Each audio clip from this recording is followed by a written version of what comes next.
as a daughter-in-law of the Chun family, as stipulated in their agreement. Honoring her parents-in-law and even nurturing the next generation are now her duties.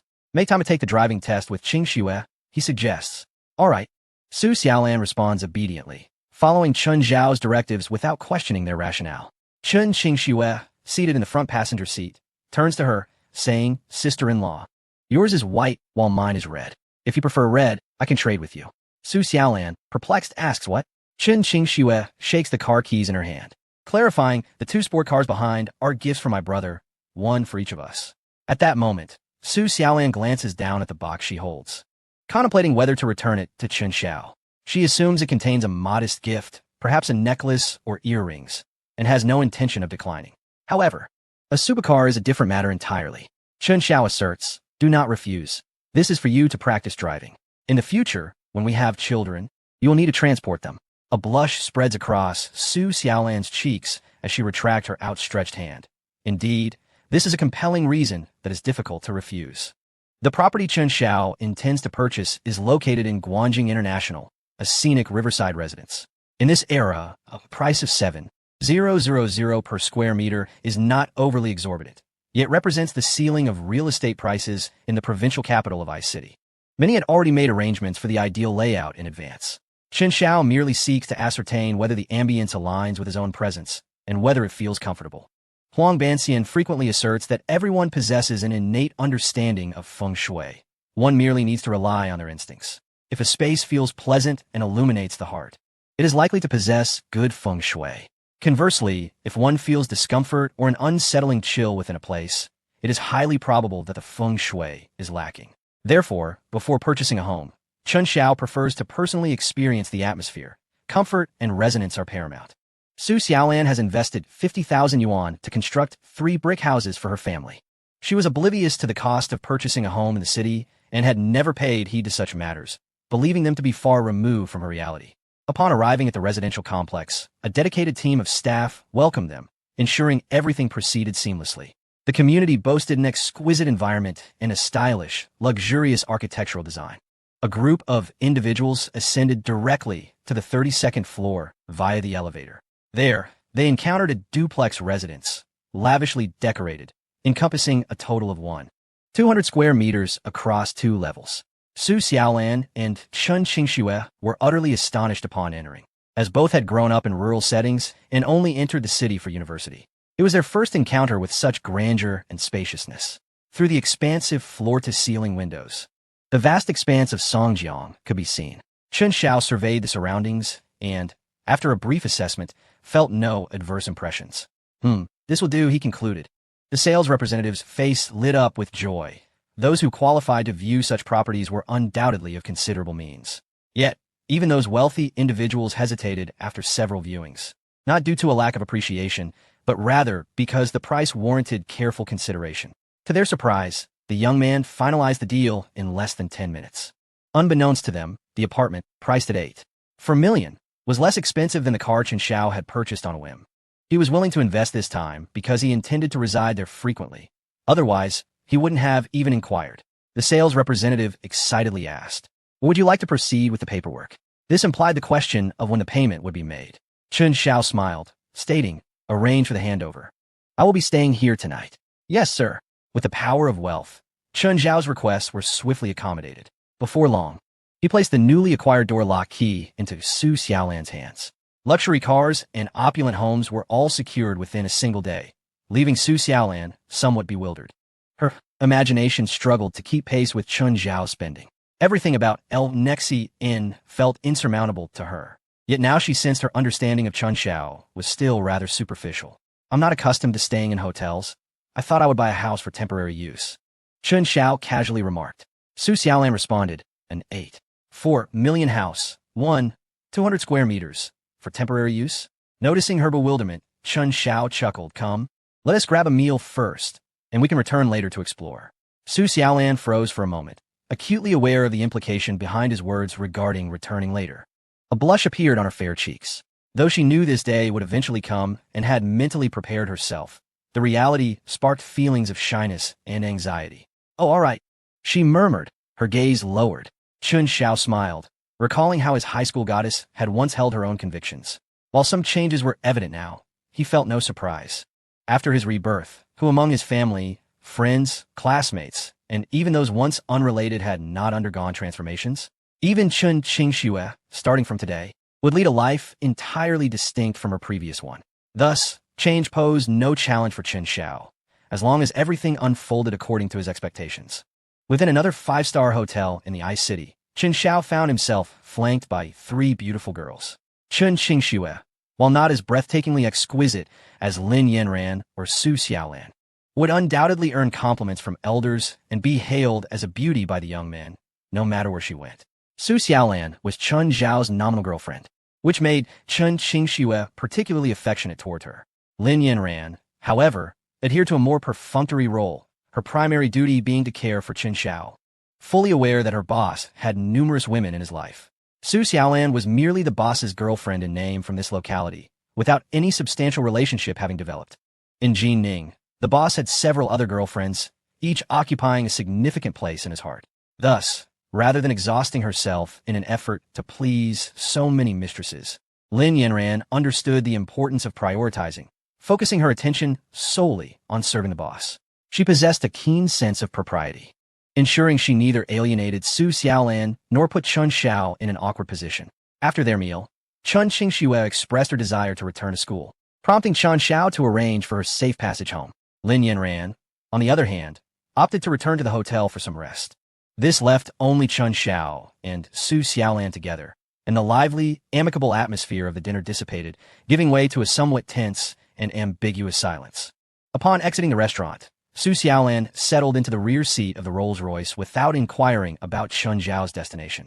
Instead, she held his hand tightly, feeling a surge of nervousness as her heart raced and her cheeks flushed.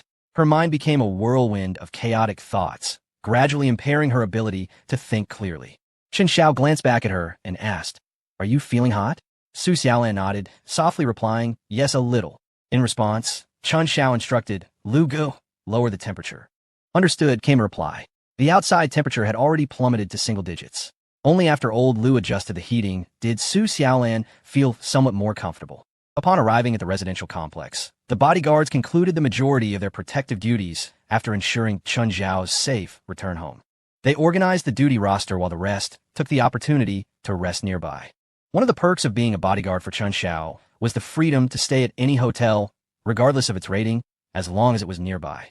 Even without a hotel, the bodyguards' vehicles were large, luxurious SUVs, with the back seats capable of reclining to accommodate sleeping.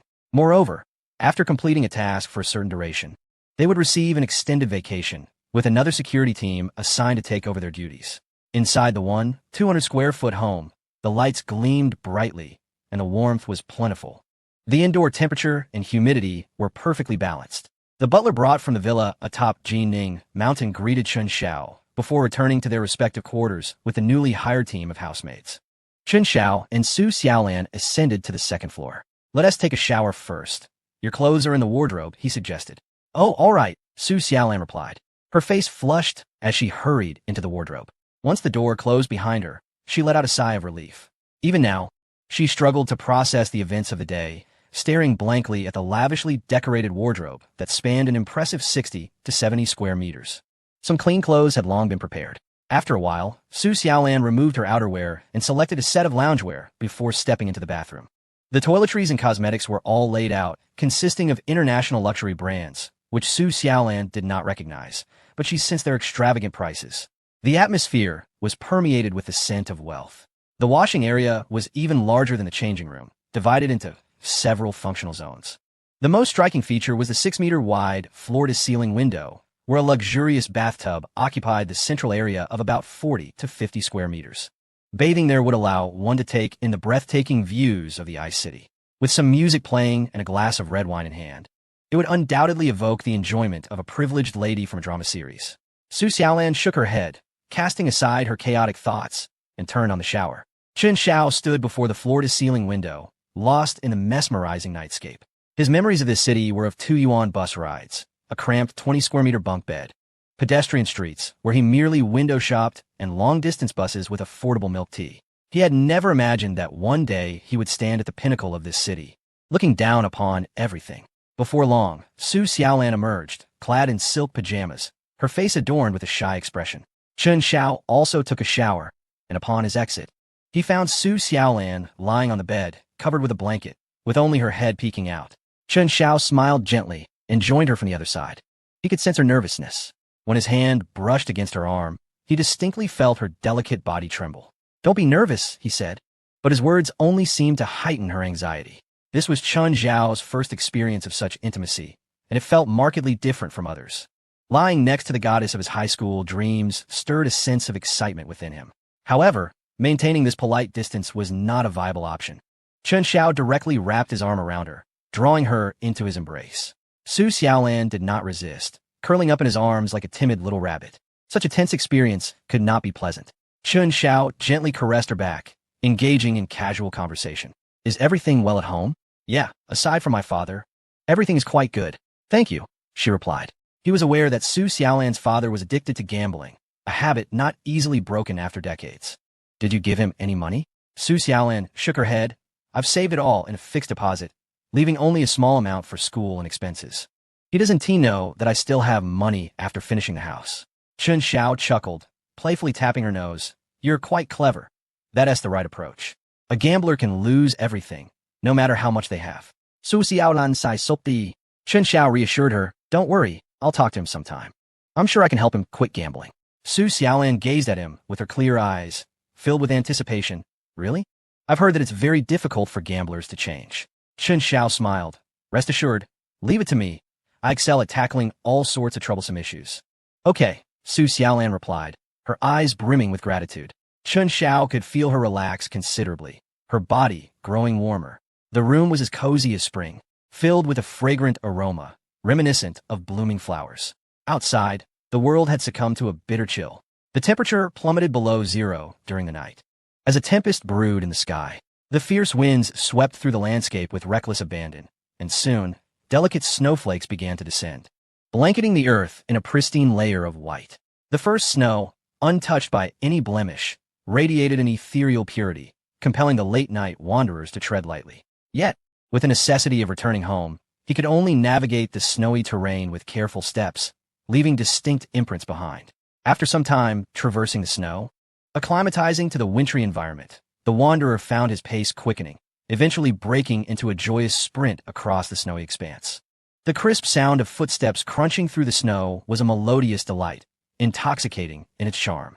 The long-awaited first snow of the year always sparked excitement, and even upon entering his home, he lingered in the moment, savoring the unique essence of this winter.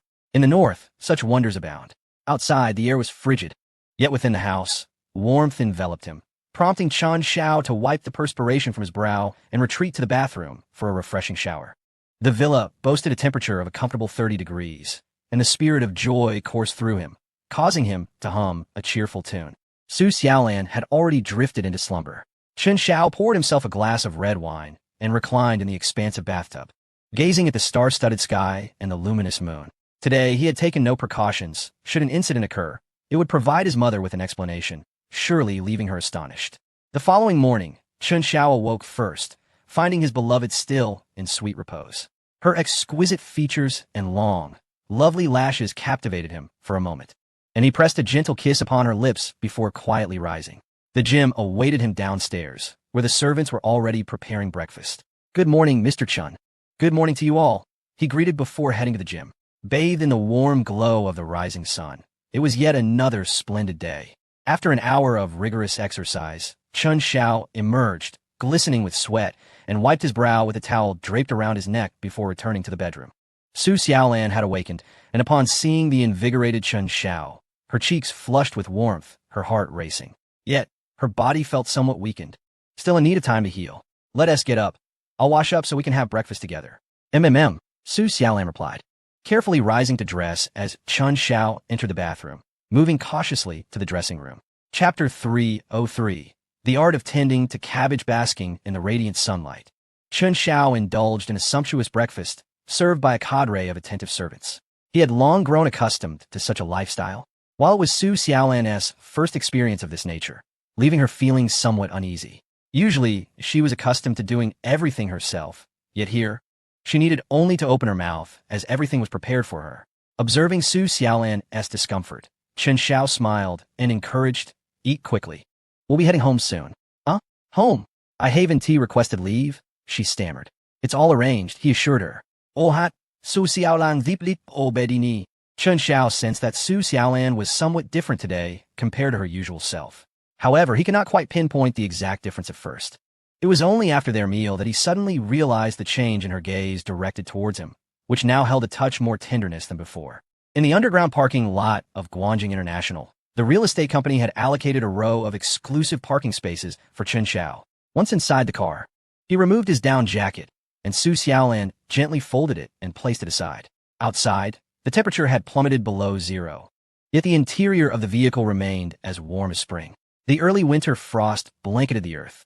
In this era of economic modesty, Chen Zhao's convoy traversing the provincial highway appeared somewhat ostentatious. With 6 navigators and a Rolls-Royce, each arrival left a lasting impression on onlookers. Many speculated wildly about the identity of the convoy until someone spotted it entering Lanshan Villa, realizing it belonged to the Chun family. Suddenly, everything became clear. The news of Lanshan Villa being entirely purchased had circulated widely in Lansheng over the past few months. As natives of Lansheng, the Chen family could neither conceal nor had any need to hide such information, which naturally spread throughout the county. However, the question of how the Chun family transformed from an ordinary rural household to one of affluence sparked even more rumors. Tales of lottery winnings, unearthing antiques, and inheriting fortunes abounded, with the most ludicrous suggesting that the Chun family's son had made a pact with the undying Qin Shi Huang, acquiring treasures from his tomb. Chen Xiao, of course, remained oblivious to all of this. He was unconcerned, as his subordinates had already ensured that no one would dare to cause trouble.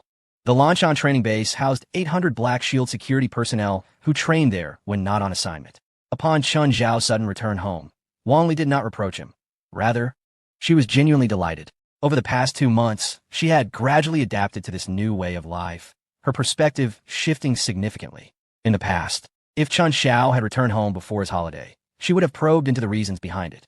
Now, however, she asked nothing, confident that her son, who had built such a vast enterprise, could handle his own affairs. As Chen Xiao opened the door and exited the car, Su Xiaolan hurriedly followed with his down jacket, helping him put it on. "It's cold. Don't catch a chill," she urged. Chen Xiao smiled softly, reassuring her that it was nothing to worry about. Wang Li was pleased to see Su Xiaolan return with her son. "Xiaolan, come inside quickly. It's cold outside. What would you like to eat? I'll have someone prepare it for you." "Auntie, I come every week. There's no need to be so polite. Just ask Chen Xiao. He doesn't often come home," Su Xiaolan replied. Wang Li felt even happier, knowing that her future daughter-in-law, indeed, returned to spend a couple of days with her every week. They would handle household chores together, and Su Xiaolan would help tend to the flowers, fostering a closer bond between them. "Come on, let us go inside and chat," Wang Li said. Inside the villa, Chen Zhong and the elder appeared invigorated, seeming a few years younger. "Grandfather, you're looking quite well." Chen Zhonghe's face was adorned with wrinkles that gathered together in laughter, embodying a carefree spirit. Such was the life of a celestial being. Chen Xiao felt a surge of joy within. With family members in good health, a harmonious household atmosphere, no worries about sustenance or finances, and each individual pursuing their own endeavors, this could perhaps be considered the most ideal state of existence. Upon hearing that Chen Xiao had returned, the busy Chen Zhangwo and his brother rarely had the chance to come back as well. The family gathered for lunch in a luxurious and spacious dining room. Wang Li occasionally served dishes to Su Xiaolan, and the two engaged in quiet conversation. Chen Xiao inquired, "Father, third uncle, how was the progress with your supermarket?" Chen Zhangwo replied, "Third, why don't you report the situation to our boss?" "Oh, very well, boss," Chen Xiao responded, feeling a bit of a headache. "Third uncle, we are at home. Aren't you going to let me eat?" Chen Jianjun scratched his head, laughing heartily. "Look at my memory. I will report to my big nephew then." As Chen Jianjun began discussing work, he instantly became animated. "All the recruitment and renovation work for our supermarket has been completed. We are currently in the stocking phase, and the auspicious day for the grand opening is next Saturday, which coincidentally should be when everything is ready." Chen Xiao nodded. With a week to go, it would be about time to apply for his passport as well. The group continued to eat and converse for nearly 2 hours before moving to the tea room to continue their discussions over tea. Naturally, there were servants to tidy up the dining area. Wang Li took Su Xiaolan to watch television, and the two laughed and chatted. Chen Xiao felt generally content with everything at home. He did not concern himself with how much money they could earn. What mattered was the current spirited atmosphere. In the afternoon, Chen Jiangwo and his brother returned to the county to continue their busy work at the supermarket, which was soon to open, with numerous small matters requiring attention.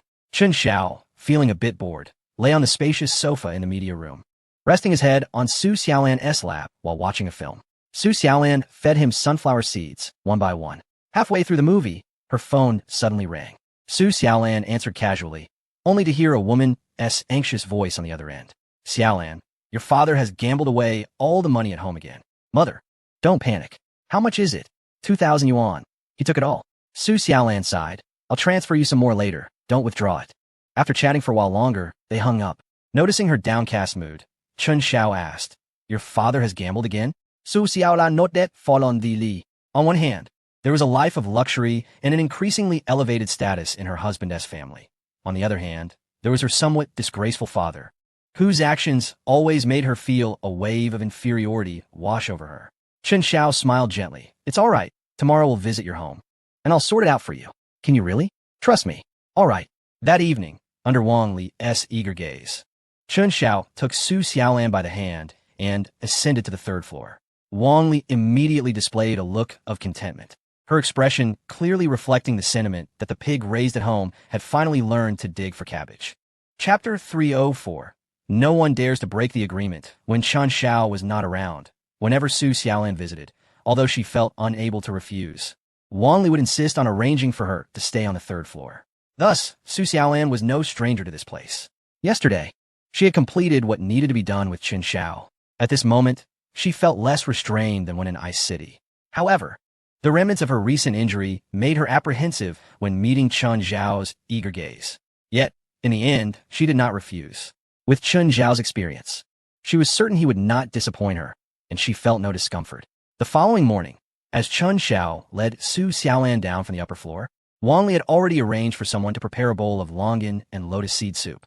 Chen Xiao looked at the bowl, rich in meaning, and felt no appetite. He turned to the housekeeper and said, Annie, please make me a bowl of millet porridge and heat up 2 buns. All right. Wang Li replied with a sideways glance at him, then turned to Su Xiaolan and said, Xiaolan, he won't drink this, but you should. It's good for your health.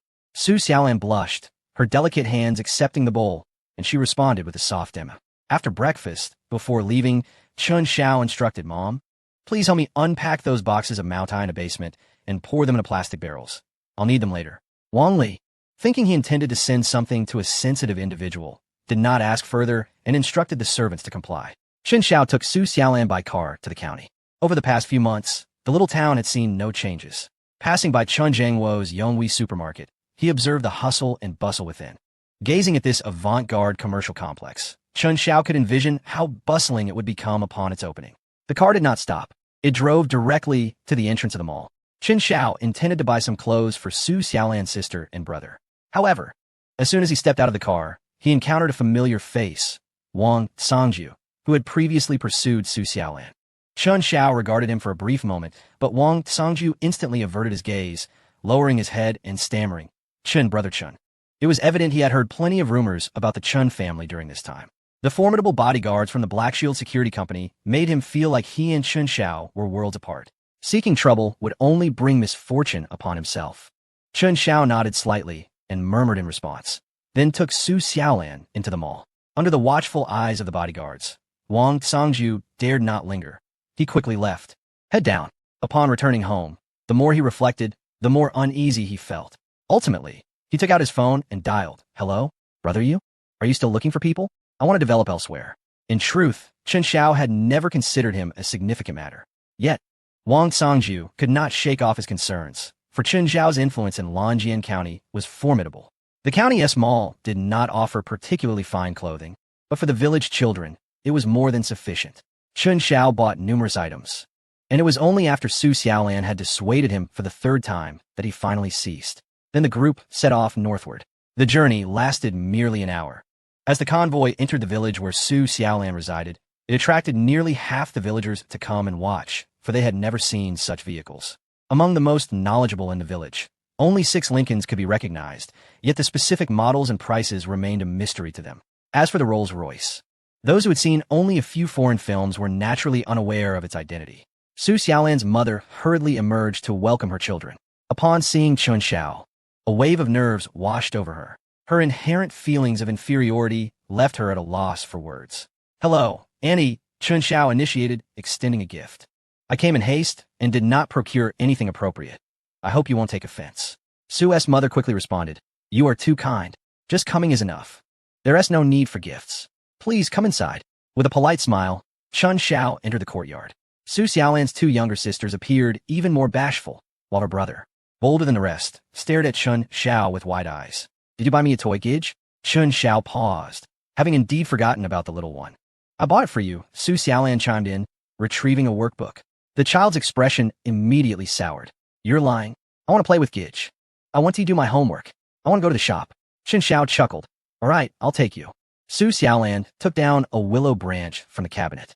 The little one shivered. "Gidge, let us not go to the shop just yet. I haven't finished my homework." Chun Xiao noted that despite Su Xiaolan's gentle demeanor, she was exceedingly strict regarding her siblings' studies. She understood well that, given their family's circumstances, education was their sole avenue for advancement. Before long, a thin, middle-aged man hurried back home. Upon arrival, he scrutinized several vehicles parked nearby for a considerable time. "Su Fu Duo, your golden phoenix has flown back. Why not seize the opportunity to earn some extra money? Indeed, when will you repay the 200 you owe me? If you take just one of these cars, it would suffice for a lifetime of enjoyment." Irritated by the villager's jests, Su Fuduo retorted, "Move along. Don't linger around my home. Go play elsewhere." With that, he rushed inside, immediately locking eyes with Chun Xiao. "You must be Xiaolan's boyfriend," he stated. Chun Xiao rose. This is my father, Su Fuduo," Su Xiaolan introduced. "Oh, hello, uncle," Chun Xiao replied. "Ha ha, splendid. Young man, you seem decent. Join me for a few drinks at noon. You and Xiaolan should nurture your relationship. I approve of this match. I've heard that one can marry in college, right? When will you?" "Dad," Su Xiaolan interjected, her voice sharp. Chun Xiao gestured for Su Xiaolan to remain calm, then smiled at her father. "Uncle, there's no rush regarding our relationship. Xiaolan still has her undergraduate studies ahead, followed by graduate school and then a PhD. It will be at least 8 to 10 years before we can even consider that matter." Su Fuduo was taken aback. 8 to 10 years? I can't wait that long. He wished for a wedding tonight, so he could ask his son-in-law for money to borrow a car the very next morning. "Su Chen, let me tell you, young men don't need to read so many books. Marrying early and having more children is what truly matters. Don't worry. Uncle is a practical man. I want to demand a hefty bride price." Chun Xiao observed Su Xiaolan, who was on the verge of tears, as her father's remarks rendered even the children unable to hold their heads high. Chun Xiao shifted the topic. "Uncle, I heard you indulge in a game or two during your leisure." Su Fuduo was taken aback and quickly waved his hand. "That's not true. Don't listen to the slander of outsiders." "Oh, you truly do not play?" Chun Xiao inquired. Su Fuduo felt a twinge of guilt, clearing his throat. "Occasionally I indulge a little, but not much." Chun Xiao nodded. "I see. Then it will be best for you to quit." Su Fuduo exclaimed, "Quit? I shall cease immediately from this moment forth." "Really?" Su Fuduo pounded his chest affirmatively, as if it were more genuine than gold. Chun Xiao chuckled. "This is your promise to me?" "Indeed." Su Xiaolan pulled him aside, whispering, "Chun Xiao, do not believe him. He cannot quit." Chun Xiao smiled reassuringly. "Rest assured, no one would dare to make a promise to me and then fail to uphold it." Chapter 305. Be gentle. Su Xiaolan looked astonished. "Chun, could you refrain from harming him? After all, he is." Chun Xiao patted her hand. "Where are your thoughts wandering? Fear not. Your father will not come to any harm, but he shall no longer indulge in such activities." Su Xiaolan felt a sense of relief, not delving into the specifics of Chun Xiao's plans. Su Fuduo, observing his daughter whispering with Chun Xiao, felt displeased. "You little girl, are you speaking ill of me to Chun?" Chun Xiao chuckled. "No, uncle. Xiaolan believes you can indeed overcome your gambling addiction." Su Fuduo was taken aback. Ahem. "Of course, starting tomorrow, I shall not gamble at all." Chun Xiao produced a pack of cigarettes and offered it to him. "Uncle, have a smoke first. I shall make a phone call." Su Fuduo hesitated, but then accepted it. "The Emperor of 9-5? I have only seen that at the high-stakes tables." "All right, go ahead." Chun Xiao nodded and stepped outside to make a call. "Hello, Njong. I need your assistance with a small task. Arrange for a few individuals to monitor Su Fuduo closely. Should he participate in any gambling, alert the authorities immediately ensuring he cannot play. And Zhong replied, understood, boss. Goodbye. Upon returning to the newly furnished yet sparsely decorated house, it was evident that Su Xiaolan had previously purchased furniture and appliances, but they had all been lost to Su Fudua's gambling debts. The household was so impoverished that Su Xiaolan had to provide for the groceries. While the eldest daughter took the children to buy groceries, Su Fudua approached Chen Xiao. Son-in-law, let me take you to a good place. Chen Xiao replied, Uncle, it's inappropriate to call me son-in-law since Xiaolan and I are still in the early stages of our relationship.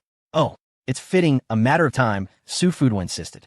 Chen Xiao, feeling exasperated, suggested, why don't you go alone? Su Fudua coughed, I'm a bit short on cash. Chen Xiao smiled, seizing the opportunity to test Zhong's capabilities. I have 200 here, you may take it. Su Fudua was somewhat taken aback, not expecting such a prominent figure to offer only 200. However, every journey begins with a single step, and he accepted it, saying, all right, I shall return before lunch. With that, he hurried off. Chen Xiao chuckled to himself while sipping tea. Su Fudua was well aware of where to find gambling venues, more familiar with them than his own home. Hey Lao Su, come into some money again? What, do you look down on me? Haha. Oh yes, your golden phoenix is returned. How is it? She hasn't skimped on you, has she? Su Fudua rummaged through his pocket, feeling the 200 yuan within, his face flushed with embarrassment. How could I possibly ask my daughter for money? Are you playing or not? If not, get lost. He beckoned enthusiastically. Come on, let us see how much you've got. A group of people, treating the situation as mere amusement, began to indulge Su Fudua in his game. However, before they could play for long, the door was kicked open. Don't move. We received reports from the public that you are suspected of illegal gambling. Come with us. The crowd murmured, and Su Fudua raised his hand, stating, I only have 200 yuan, which does not constitute gambling. Come with us for investigation. You will be released if nothing is found, they replied. Lunchtime came and went without Su Fudua's presence. Su Xiaolan returned home and inquired, where's my father? Chen Xiao pondered for a moment and responded. He went to the bureau to take care of some matters. Su Xiaolan paused. The bureau? Which bureau? A banquet, perhaps. In any case, he won't be back for lunch. Su's mother thought for a moment and said, let us not worry about him. Let us eat. Chen Xiao smiled. Annie, just call me Xiao Chun. Su's mother hesitated, Mr. Xiao Chun, there isn't much in the way of fine food in the countryside. I apologize for any shortcomings. Ultimately, she hesitated to truly call him Xiao Chun due to the stark differences between their families. The house they lived in, the meals they consumed, the educational expenses for their children, everything was provided by this young man. The pressure was palpable, and Chen Xiao felt quite helpless about it. Su Xiaolan, too, felt at a loss for words. After their meal, Chen Xiao remarked, I've arranged for your younger siblings to attend school in the county. The educational conditions there are better. Su's mother immediately brightened with excitement, and Su Xiaolan was filled with gratitude. Indeed, Su Fudua did not return that afternoon. It was only in the evening, just before Chen Xiao was to depart, that Su Fudua staggered back home. Chen Xiao greeted him with a smile. Uncle Su, where have you been? I was waiting for you to have lunch. Su Fudua looked disgruntled. Oh, don't mention it. I don't know who tipped off the authorities. I ended up in the bureau before being released. Chen Xiao chuckled. I see you haven't eaten yet. Take your time. Su Fudua was taken aback. What about you? Aren't you staying here? Chen Xiao smiled. No, goodbye, Annie. Su Fudua stammered, oh, goodbye, as he instinctively tried to see him off. Chen Xiao said, Auntie, please stay. He then stepped out of the house, with Su Xiaolan following closely behind. Su Fudua clicked his tongue and asked, what does that kid's family do? Do you know where he lives? Su's mother replied, if you have any decency left, please don't disturb Xiaolan. Nonsense. I am her father. Hand over some money. Su's mother firmly refused, but he had his ways, even going so far as to sell pots and pans to procure funds. Effortlessly, he secured some money again and stepped outside. On the way home, Su Xiaolan leaned against Chen Zhao's shoulder. Aside from her hopeless father, everything at home had been arranged quite well by Chen Xiao. She felt an overwhelming sense of gratitude. Summoning her courage, she sought to transform her uncontainable appreciation into motivation to repay Chen Xiao. Chen Xiao, I promise you everything tonight. Chen Xiao raised an eyebrow. Good. Meanwhile, Su Fudua had found another gambling venue. Upon entering, he was met with teasing remarks. Old Su, I heard that your game was rated at noon. Su Fudua, Dao Gat, Muta. Damn, what bad luck. Do not mention it. Come, let's get this started promptly. Do you have money? What a question. As if I could ever be without your funds. Su Fudua promptly produced several red notes, instantly igniting enthusiasm among those present. However, after only a couple of rounds, That familiar and chilling voice echoed once more. Damn it, Su Fudwa. Do you dare to report? Su Fudwa was at a loss for words. He had just emerged from confinement. Due to the insufficient amount involved and his sincere demeanor, he was merely detained for half a day. Before long, the door was flung open. The enforcement officer was taken aback. Ah, it's you again? Weren't you just released? Su Fudwa replied. I didn't wish for this. Less chatter. Take him away. At Lanshan Villa, Su Xiaolan nestled in Chun Zhao's embrace, her delicate fingers caressing his cheek. Chen Xiao? Could you be a tad gentler? Chapter 306. Truly talented? Chen Xiao felt every cell in his body awaken. The goddess's tenderness could indeed stir one's very soul. For Su Xiaolan, the depth of Chen Xiao's benevolence was beyond measure. The improvements in her family's circumstances and the twists of fate he had orchestrated left her with a profound sense of gratitude. Coupled with Chen Xiao's unique charm, she felt almost breathless. His formidable capabilities further captivated her. The mansion was warm and inviting, while the precinct felt restless. Due to his late arrival, Su Fudwa was destined to spend the night there. The two groups of individuals who entered earlier held some resentment towards him. While others had managed to evade trouble for an extended period, his presence had led to the closure of two establishments. It was hard for them to believe that he bore no responsibility. Thus, they were far from courteous to Su Fudwa, subjecting him to considerable hardship both overtly and covertly. That night, he could not manage a wink of sleep. Finally, after enduring until the next day, the enforcement officers provided him another round of education before releasing him.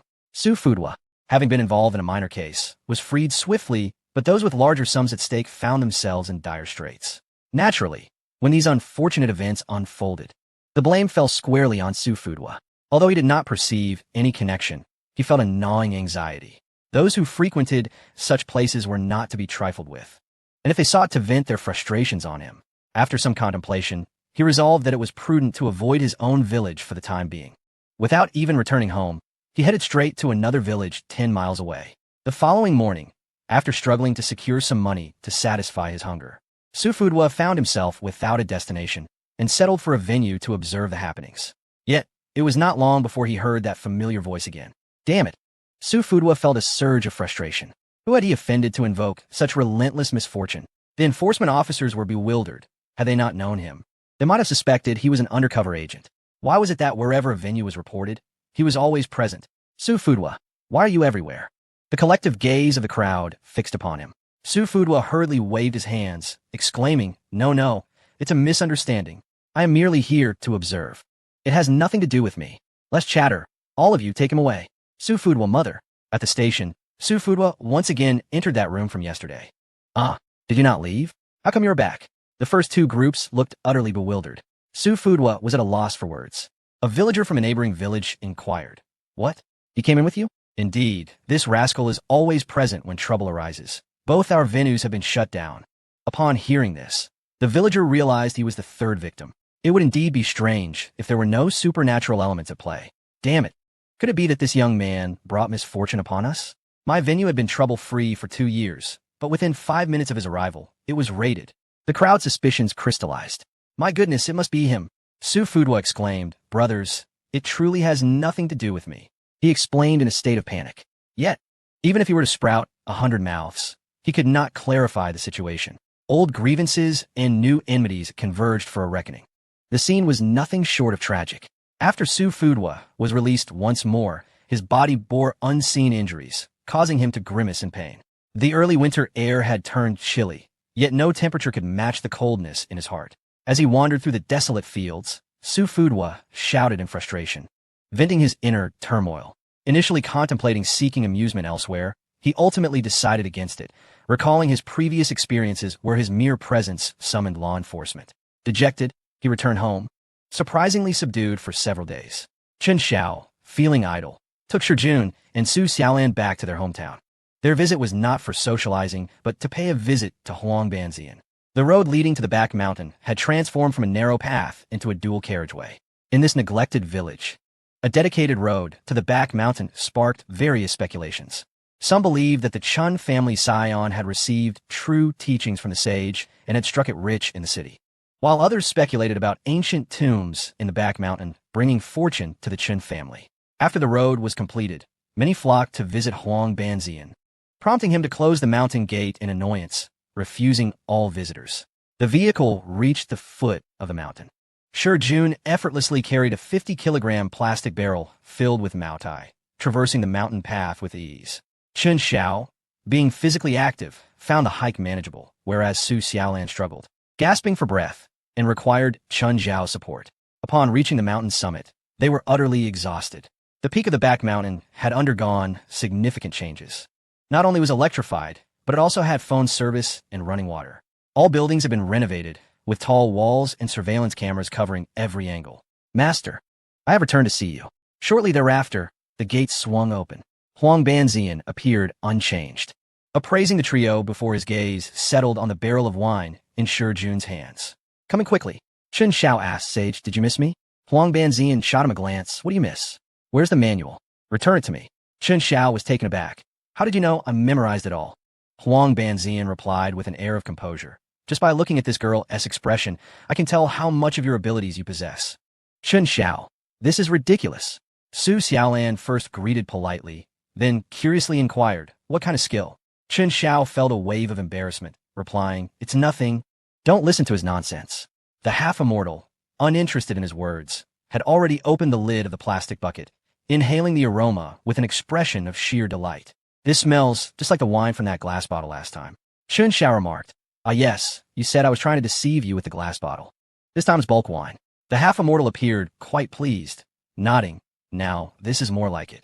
He had no idea that the 2 barrels of liquor here were worth over 100,000. The half-immortal found a blue and white porcelain bowl, poured himself a drink, and savored it with an expression of enjoyment. Su Xiaolan rummaged through the gift she brought and handed him a pack of peanuts. Uncle Huang, please have some. The half-immortal nodded, accepting the offering. This girl is quite good, very fortunate. Chen Xiao was taken aback and asked, fortunate in what way? Fortunate in everything. Chen Xiao replied, if I open a pack of peanuts for you, does that mean I will be fortunate as well? The half-immortal raised his eyebrows, pointing to the east. You go over there. Why? Because it's a gentle slope, you can roll down the hill from there. Hey, if I roll down, who will buy you wine in the future? The half-immortal shot him a glare, carefully putting away his secret manual, then turned to Su Xiaolan and said, child, remember this. Do not ask, do not inquire, do not ponder. Only then can you attain freedom. Su Xiaolan did not fully grasp his meaning, but nodded earnestly. Thank you. Uncle Huang, I will remember. Yes, although you hail from humble beginnings and your parents are not influential, you are compatible with Chen Xiao's fortune, which can turn your fate around and achieve mutual success. Su Xiaolan was taken aback. Had Chen Xiao not informed her beforehand, she would have thought him truly remarkable. What he said was entirely accurate. Chen Xiao was genuinely astonished. He was well aware of his own circumstances. Was this half-immortal truly capable? Chapter 307. The music was loud. Half-immortal, when do you think I will get rich? Oof. You are insatiably greedy. Aren't you already wealthy now? Really? But I'm nearly starving. Get lost, get lost. Roll down the mountain and leave me in peace. Just like that, before Chen Xiao could settle into his seat, the half-immortal had already sent him down the mountain. I still want to taste the mushroom chicken he makes. Dun chuckled. Then I'll sneak one for you when I return. I can cook it too. At the thought of that fragrant dish, Chen Xiao could not help but swallow. Can you really? Dun nodded. All right, hurry back. After Dun left, Chen Xiao sat sideways in the back of the Rolls-Royce, with the door ajar and his feet dangling outside. Su Xiaolan picked up the thermos from the car and poured him a cup of warm water. Chen Xiao glanced at her and accepted it, sipping slowly. The situation of Su Fudua was reported to him at all times. Chen Xiao found it quite amusing, as long as he wished.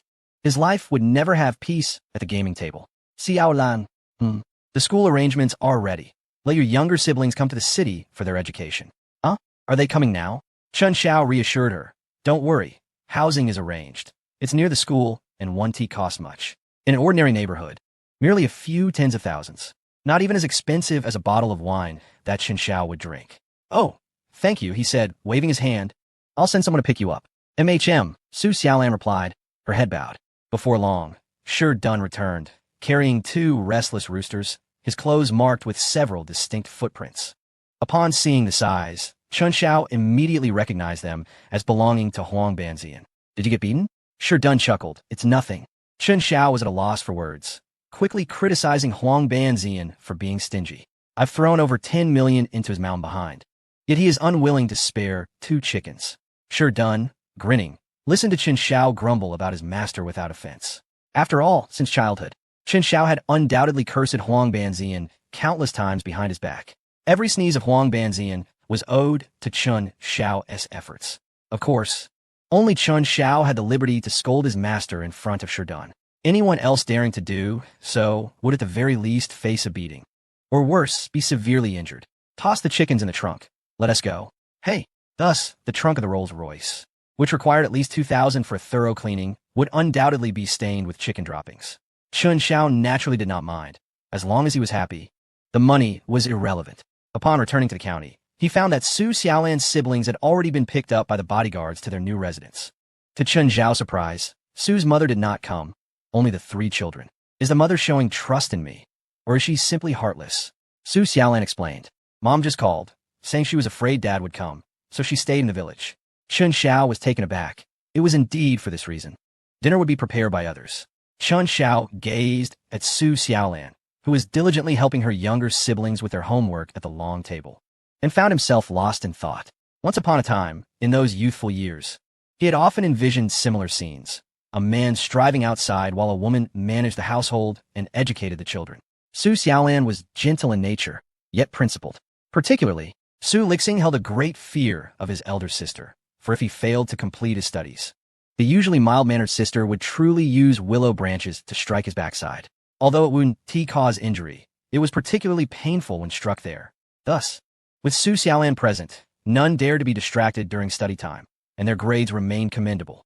Su Fudhua, having been quiet for several days, was restless at home. He had never spent so many days at home, making Su's mother uneasy, her heart in turmoil, uncertain of his intentions. How about I give you some money? Su Fudhua sat up from the Kong, replying, what use is money? I've had bad luck lately, and can't enjoy myself anywhere. Su's mother, seeing his refusal, ceased her attempts to speak. After pondering for a moment, Su Fudhua found it unbearable to lie around all day. Fine, bring it to me. I'll go out for a while. Su's mother handed him the 200 yuan from her pocket. Su Fudhua cursed as he walked out the door. Arriving at the last venue in the village, before he even entered, 2 people rushed out, pointing at him and shouting, "Get lost! You harbinger of misfortune! If you dare step into this yard, I'll break your legs." Su Fudhua scoffed. A pathetic place like this, I couldn't care less about playing. I merely pass by. Humph, it is best that way. Keep your distance, and do not bring your misfortune here. Su Fudhua is not particularly wealthy, lacking any substantial resources, and wherever he goes, troubles seem to follow him, which naturally renders him unwelcome. Wrapped tightly in his cotton-padded coat, with his hands tucked into the sleeves, Su Fudhua trudged out of the village, intending to visit a neighboring village he had only heard of but never set foot in. Upon arrival, he found that no one obstructed his entrance. Yet the atmosphere within was not to his liking. Have you heard? There's a harbinger of doom in the neighboring village. Wherever he goes, calamity ensues. And many card players have recently been caught up in his mischief. I know, Biao mentioned that once he is out, he plans to break his leg. He has lost tens of thousands, facing fines and detention. If that person dares to come here, I shall surely break his legs. Su Fudhua exclaimed, damn it. Hey, brother, are you playing or not? Place your bets. Su Fudhua's complexion darkened slightly. Oh, I think I'll pass. I'm heading home for dinner. The others were perplexed. Didn't you just arrive? At that moment, a familiar, ominous flute tune resounded, causing a buzzing sensation in Su Fudhua's head. A surge of anger welled within him, and everything went dark as he collapsed to the ground. Everyone, stay still. Crouch down. Huh? Why is there still someone lying here? What the hell, it's him again. Inside the station, Su Fudhua encountered many familiar faces. Damn it, I've been detained for 5 days. And you've been in here several times. Are you just making rounds? Su Fudhua replied. Are you doing this on purpose? I suspect you are mocking us brothers. Damn, he treats this place like home. Su Fudhua quickly waved his hands. No, it's a misunderstanding. It's a misunderstanding. Misunderstanding my foot. New brothers. The reason you all ended up here is entirely thanks to him. Let us deal with him. Fortunately, the law enforcement officers arrived promptly. Otherwise, he would have been beaten to death. After rescuing him, the officers were somewhat exasperated. Su Fudhua, you say you only have that $200 in your pocket. Why do you always congregate in that place? Every time you're reported, you're involved. Su Fudhua, bruised and battered, asked, someone reported me? Who is it? Do you think I can tell you? Just go back and live your life quietly. If you keep this up, you'll be detained for disturbing the peace next time. Su Fudwa immediately cowered. Detention was not the worst part, but the ruffians inside would surely beat him to a pulp. No, I won't go there again. I hope you mean what you say. Go home now. Su Fudwa pondered. Who on earth reported him? Why did he always seem to be the one caught? Could it be that someone was specifically targeting him? He checked his pockets, finding not a single dime, and contemplated calling his daughter to ask for some money for food. However, the call did not go through. Su Fudwa felt a surge of annoyance. What on earth was that girl doing? At the Lanshan Villa, during the day, the third-floor door was tightly shut, with loud music blaring. Chapter 308. Opening night in the evening, Chen Xiao came down for dinner. Wang Li inquired, "Where is Xiaolan?" "Oh, she is not eating." Wang Li was puzzled. "Why not? Did you have a fight?" Chen Xiao replied, "No, she is tired and fell asleep." "Fell asleep? Is it all right to skip a meal?" Wang Li murmured. Chen Xiao was at a loss for words, feeling somewhat awkward discussing this matter with his mother. Lin Yanran, listening to the music above, immediately grasped what the boss had done and swiftly came to his rescue. "Annie, I had too much fruit with Sister Xiaolan this afternoon, so I want to be having dinner." Wang Li then realized, in that case, have a bowl of soup. "All right," came the reply. Consequently, Lin Yanran only had a bowl of soup for dinner that evening. Chen Xiao smiled, secretly giving her a thumbs up, and leaned closer to her ear, whispering, "You performed admirably. I shall reward you tonight." Lin Yanran felt a persistent blush on her cheeks thereafter. This left Wang Li puzzled, wondering what was going on with the children today. One was asleep so early, while the others seemed to have a fever. After tidying up, Lin Yanran accompanied Wang Li to watch television for a while before returning to her room early. After washing up, she deliberately spritzed her favorite perfume. As promised, Chen Xiao knocked on her door in the middle of the night. Lin Yanran's heart raced as she nervously opened the door. Chen Xiao swiftly slipped inside and motioned for silence. "Shoo!" Lin Yanran nodded, her face flushed. With his hands in his pockets, Chen Xiao whispered, "Be quiet. I brought you something to eat." Lin Yanran's eyes widened in astonishment as she saw him pull out a large chicken leg from his trousers. "Is this sufficient?" Lin Yanran was momentarily taken aback. "Boss, is this the reward you mentioned?" Is one not enough? I can get you another." "No, it's fine. I'm on a diet, and I can skip dinner." Chen Xiao replied. "Then you should have said so. I thought you couldn't eat dinner and would be hungry tonight. Get to bed early. Good night." Returning to the third floor, Su Xiaolan was still sleeping soundly, her disheveled hair sticking to her cheeks, appearing quite adorable. At that moment, Chen Zhao's phone suddenly rang. Upon checking, he was surprised to see that it was a call from Yin Bingqin's friend, Dr. Gan Mishue, who was treating Chun Jiangwo's fracture. After some contemplation, he went to the study to answer. "Hello, Dr. Gan, good evening." "Hello, Chun Xiao. I hope I'm not disturbing you at this late hour." "Haha, not all. I generally stay up late. What can I do for you?" "Well, are you in Beisheng? I'd like to invite you to dinner." Chen Xiao frowned slightly. "Dinner? Perhaps next week? I'll be in Ice City then." "All right, it's a deal. Call me when you arrive." "Okay, goodbye." After hanging up, Chen Xiao pondered for a long time before shaking his head, deciding not to dwell on it. Whatever it was would reveal itself in due course. The opening of Chun Jiangwo's Yonghui supermarket was just a few days away. Occasionally, Chen Xiao would visit the county to savor the flavors of his memories. Or he would stay home and engage in deep conversations about life with Su Xiaolan. Alternatively, he might jog around the Lingshan Villa to keep fit. Life was indeed leisurely and carefree. Soon, the day of Yonghui Supermarket's grand opening arrived, stirring almost half the county into excitement. Even the main road was congested with a massive crowd. There were hundreds of security and law enforcement personnel present to ensure safety and prevent any unforeseen incidents, such as stampedes. The host of the opening ceremony is a prominent broadcaster from a local television station, a social media sensation in this era.